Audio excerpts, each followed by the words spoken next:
Chapter 5. I waved to Mom as I made my way down the pier. "Bye-bye, darling. Have a lovely day," she called. Go back in, I thought. "Bye," I smiled back at her. I walked woodenly along the pier, glancing behind me every few seconds. She was smiling and waving every time I looked. Eventually, she went inside and closed the side door behind her. I continued up to the top of the pier and checked behind me one last time, just to be sure. Then, instead of turning onto the boardwalk, I ran down the steps onto the beach and snuck under the pier. I pulled off my jeans and shoes and shoved them under a rock. I already had my suit on underneath. I'd never done this in the daytime before. It felt kind of weird. The tide was in, so I only had to creep a short way under the pier. A few people were milling around on the beach, but no one looked my way. What if they did? For a second, I pictured them all pointing at me. Fish girl, laughing, chasing me with a net. I couldn't do it. But Shona and mermaid school. I had to do it. I'd swim underwater all the way to Rainbow Rocks. No one would see my tail. Before I could change my mind, I ran into the freezing cold water. One last look around, then I took a breath and dove, and was on my way. I made my way to Rainbow Rocks and hung around at the edge of the water, keeping hidden from the shore. A minute later, Shona arrived. "You're here," she grinned, and we dipped under. She took me in a new direction out across Shiprock Bay. When we came to the further tip of the bay, Shona turned to me. "Are you ready for this?" she asked. "Are you joking? I can't wait." She flipped herself over and started swimming downward. I copied her moves, scaling the rocks as we swam deeper and deeper. Shoals of fish darted out from gaps in rocks that I hadn't even noticed. Sea urchins clung to the sides in thick black crowds. The water grew colder, and then Shona disappeared. I flicked my tail and sped down. There was a gap in the rock, a huge hole in fact, big enough for a whale to get through. Shona's face appeared from inside. "Come on," she said with a grin. "Into the rock?" She swam back out and grabbed my hand. We went through together. It was a dark tunnel, bending and twisting. Eventually we turned a corner, and a glimmer of light appeared, growing bigger and bigger until eventually we came out of the tunnel. I stared around me, my jaws wide open. We were in a massive hole in the rock. It must have been the size of a football field. Bigger. Tunnels and caves led off in all directions, around the edges, above us, below. A giant underwater rabbit warren. Everywhere I looked, people were swimming this way and that. And they all had tails. Mer-people. Hundreds of them. There were mermaids with gold chains around slinky long tails, swimming along with little mer-children. One had a mer-baby on her back, the tiniest little pink tail sticking out from under its sling. A group of mermaids clustered outside one passageway, talking and laughing together, bags made from fishing nets on their arms. 3 old mermen sat outside a different tunnel, their tails faded and wrinkled, their faces full of lines, and their eyes sparkling as they talked and laughed. "Welcome to Shiprock, merfolk style," Shona said.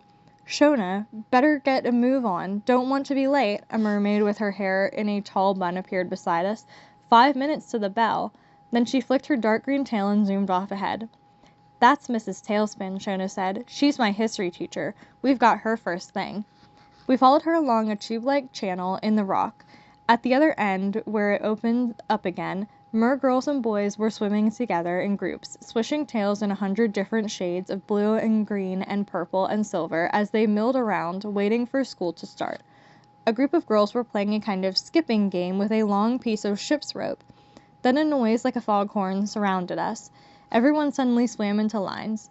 Boys on one side, girls on the other. Shona pulled me into a line at the far end. "You okay?" I nodded, still unable to speak as we swam single file down yet another tunnel with the rest of our line. Everyone began to take their seats on the smooth round rocks that were dotted around the circular room. It reminded me of the 360-degree dome at the Museum of Science movie theater, where they show films of daredevil flights and crazy downhill skiing, only this wasn't a film, it was real. Shona grabbed an extra rock and pulled it next to hers. A few of the other girls smiled at me. "Are you new?" one asked. She was little and plump with a thick dark green tail. It shimmered and sparkled as she spoke. "She's my cousin," Shona answered for me quickly. The girl smiled and went to sit on her rock. The walls were covered with collages made from shells and seaweed. Light filtered in through tiny cracks in the ceiling. Then Mrs. Tailspin came in, and we all jumped off our rocks to say good morning. Shona put her hand up right away. "Is it all right if my cousin sits in with us, please, ma'am?" Mrs. Tailspin looked me up and down. "If she's good." Then she clapped her hands. "Right. Let's get started. Shipwrecks. Today we're doing the 19th century. Shipwrecks? That beats pre-algebra."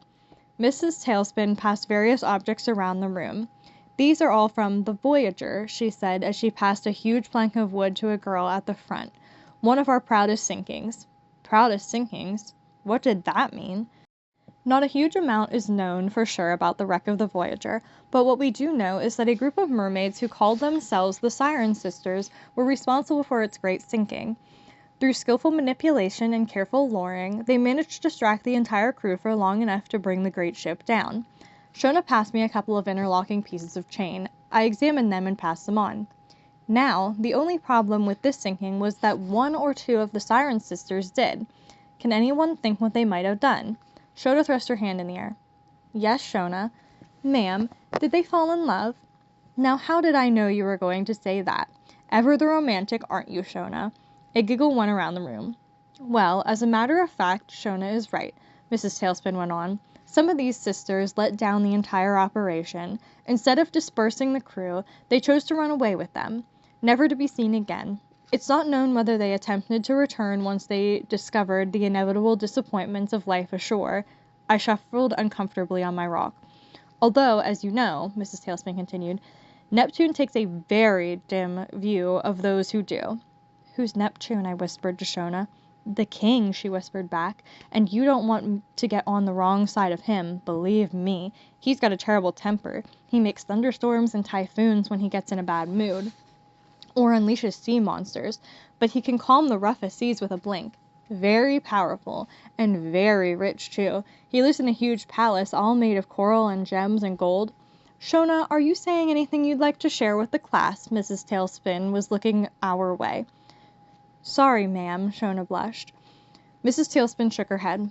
"Now, one rather sorry piece of the Voyager's legacy," she went on, "is that it has become somewhat of a symbol for those who choose to follow their Siren Sisters' doomed path.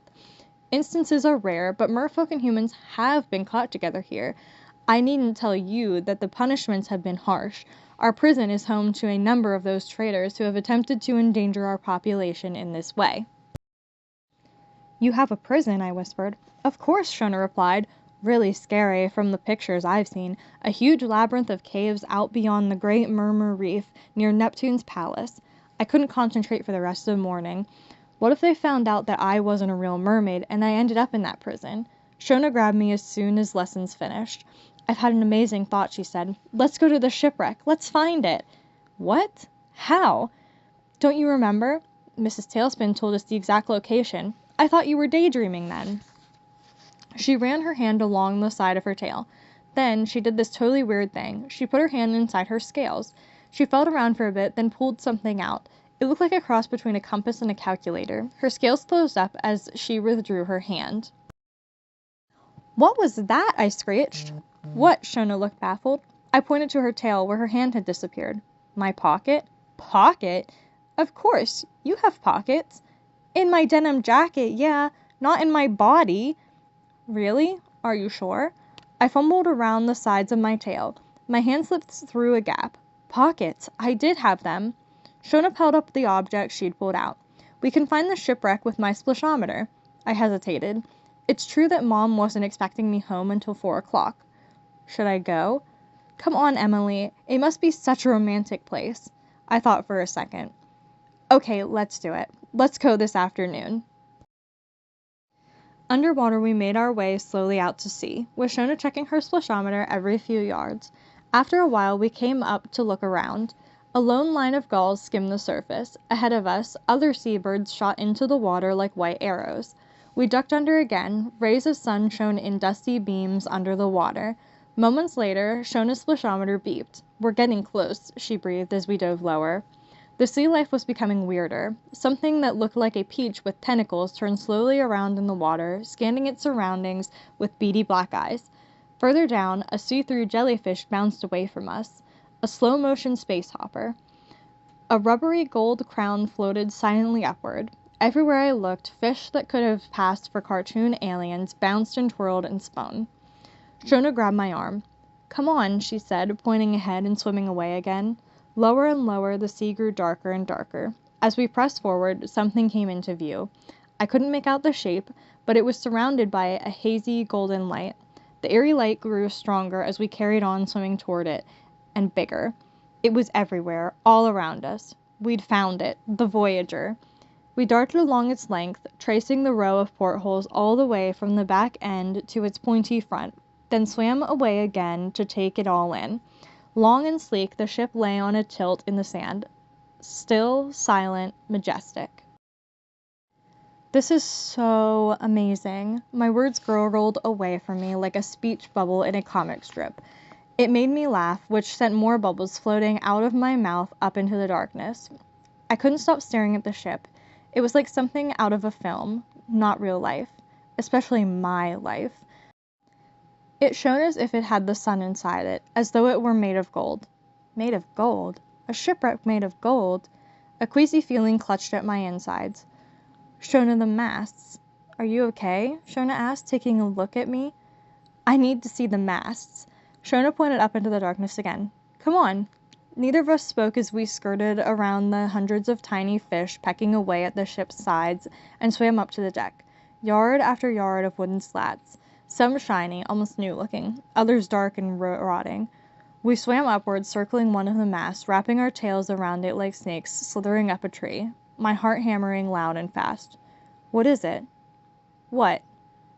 "What's the mast made of?" Shona moved back to examine it. "Well, it looks like marble, but that's—" "Marble? Are you sure?" "A golden boat with a marble mast." "No!" I let go of the mast and pushed myself away, scattering a shoal of blue fish as I raced back down to the hull. I had to get away. It wasn't right. It didn't make sense. "Emily, what's wrong?" Shona was behind me. It's... What? What could I say? How could I explain this awful panic inside me? It didn't make sense. I was being ridiculous. It couldn't be. Of course it couldn't be. I pushed the thoughts from my mind. Just a coincidence. "It's nothing," I said, laughing off my unease. "Come on, let's go inside." Shona slithered along the hall. Fish nibbled at its sides next to her. I shivered as a silky plant brushed against my arm, swaying with the motion of the sea. "Found one!" She flapped her tail excitedly. I slithered over to join her and found myself in front of a broken porthole. She looked at me for a second, her bright face reflecting the boat's light. "I've never had a real adventure before," she said quietly. Then she disappeared through the empty window. I forced the fear out of my mind. Shona didn't think there was anything to be afraid of. Then I held my arms tight against my sides, flicked the end of my tail, and followed Shona through the porthole. We were in a narrow corridor. Bits of wallpaper dripped from the ceiling in watery stalactites, swaying with the movement of the sea. Below us, the slanted floor was completely rotten, black and moldy, with random floorboards missing. The walls were lined with plankton. "Come on." Shona led the way. Long, thin fish silently skirted the walls and ceiling. Portholes lined the corridor on our left. Doors with paint peeling and cracking all the way down faced them on our right. We tried every one. "They're all locked," Shona said, wiggling another rotting doorknob and pushing her weight against another stubborn door. Then she raced ahead to the end of the corridor and disappeared. I followed her around the corner. Right in front of our eyes, a white door seemed to be challenging us. It was bigger than the others, shining and glowing, its round brass handle begging to be turned. A big, fat, beady-eyed fish hovered in front of it like a goalie. Shona tossed her head as she leaned forward to try the handle, her hair flowing out in the water. The fish darted away. The door swung open. "Swishing heck," she breathed. I joined her in the doorway. "Wow." Bubbles danced out of my mouth as I stared. It was the grandest room I'd ever seen. And the biggest. Easily as big as a tennis court. At one end, a carpet made out of maroon weeds swayed gently with the sea's rhythm. At the other end was a hard white floor. "Pearl," Shona said, gliding across its shiny surface. I swam into a corner and circled one of the golden pillars, shining bright light across the room. With every movement, rainbow colors flickered around the walls and ceiling. Bright blue and yellow fish danced in the light. Below, huge round windows, benches with velvet seats and high wooden backs lined the walls, large iron tables dotted about in front of them. I picked up a goblet from one of the tables. Golden and heavy, its base was a long skirt, the cup a deep well waiting to be filled with magic. Above us, a shoal of fish writhed and spun along the yellow ceiling. The ceiling? Shona, what's the ceiling made of? She swam up to its surface. Amber by the looks of it. I backed quickly toward the door, flicking my tail as hard as I could. A ceiling of amber, a pavement of pearl. No, it couldn't be. It was impossible. But I couldn't brush away the truth this time. It was the boat from Mom's dream.